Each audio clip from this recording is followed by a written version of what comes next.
Right,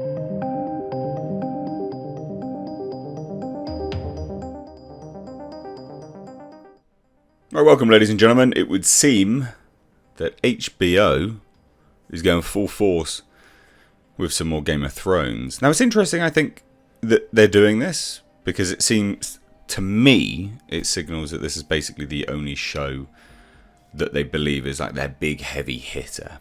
They're going balls deep in on it, right? Like, that's some serious investment that they're doing here.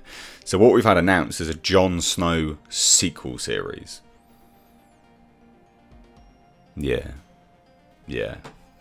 It's not something I'm particularly interested in, but it might be good. I just find it surprising, out of the wealth of things that they could choose from, Jon Snow sequel. So let's take a look.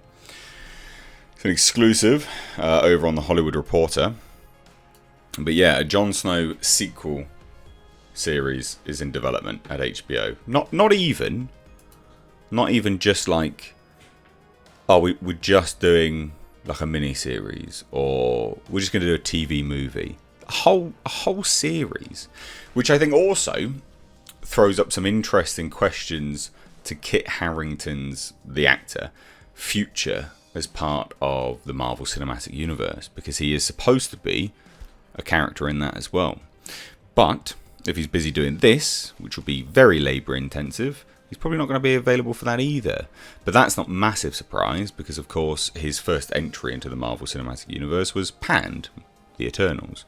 But I just thought this is interesting. So again, for all you sort of Game of Thrones fans, you might really like this news. You might do, and if you do, great. I am still unsure at this point in time.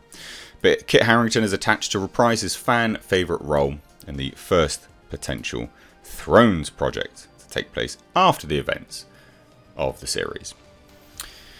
So, yes, Game of Thrones plans. You know nothing about HBO's post-Game of Thrones plans. The network has entered into early development on its first sequel to its blockbuster fantasy drama, a live-action spin-off series centered on the fan-favourite character Jon Snow, the Hollywood Reporter has learned. So Kit Harington is attached to reprise the role should a series move forward. So it's in development stages. The actor was twice nominated for an Emmy for his portrayal of an action hero who struggles to uphold his family's noble values in a brutal world. I think honestly, I think his performance was fine. It wasn't amazing. It wasn't sensational. It was fine. And I'm sure I'll cop some flack for that. But I just, to me, it wasn't the best of the best. So, what is this going to be on? What's it going to be about?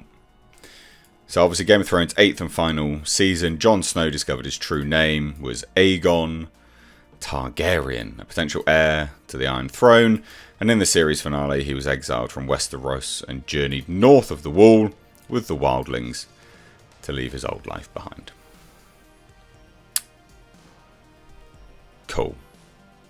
So since completing his work across 8 seasons, Harington has appeared in the Marvel Universe. He also recently starred in the title role in the National Theatre's live production of Henry V on Thrones. The actor was known for enduring some of the show's most grueling filming, including the final season's infamous 11 weeks of winter night shoots in Northern Ireland. The development signals an intriguing new direction in HBO's handling of George R.R. Martin's fantasy universe, a move not unlike Disney Plus's management of its Star Wars and Marvel brands, which, if that's anything to go by, it means it's going to be shockingly bad. So the streamer has obviously found success.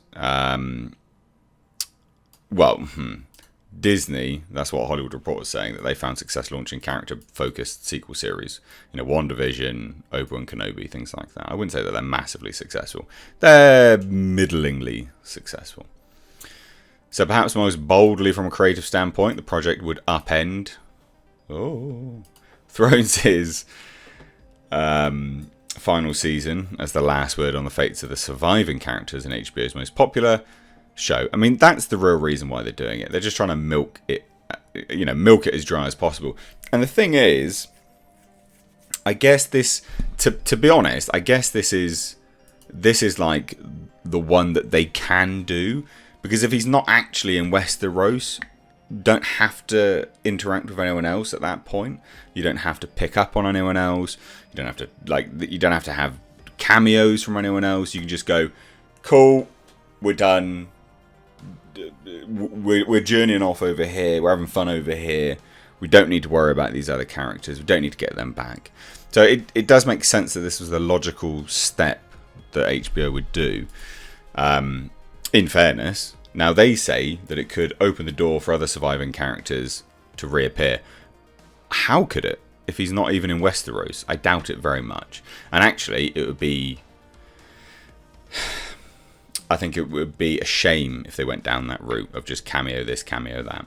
So the development news means there are now 7 Game of Thrones projects in the works, in addition to the upcoming House of the Dragon prequel series, which debuts August 21st. House of the Dragon tells the story of a civil war within House Targaryen and is set about 200 years before the events of Thrones. 7 projects. Holy shit. Talk about milking that cash cow. That's unreal. Now, HBO's other live-action prequels in various stages of development are 10,000 Ships, aka Nymeria, with showrunner Amanda Siegel, 9 Voyages, aka The Sea Snake, with showrunner Bruno Heller, Dunk and Eggs, or Dunk and Egg, with showrunner Steve Conrad. And there are also 3 animated prequel projects, including The Golden Empire, which is set in the China-inspired land of Yi Ti. This will be interesting. I just think, have we reached saturation point? Not yet, but with 7 projects, are we going to reach saturation point? I wonder. Let me know what you guys think down below. Love to hear it. Jon Snow sequel, yay or nay? Also, ladies and gentlemen, consider checking out my Teespring store. Supporting the channel via this way does go a long way. But also, not only that, you do get to wear some awesome merch. These are one-of-a-kind designs designed for me by my graphic designer. We, of course, have our Clown World line, which is in mugs, hoodies, t-shirts. We've got Space Jeebus. And then for something a little bit different, we, of course, have right down at the bottom right here, we have our Pulsar GTIR. Also, ladies and gentlemen, consider checking out and supporting my second channel, which is Car Nonsense. This is a vlog and car channel. You can find links to this in the description box, along with my Teespring. Please do consider supporting.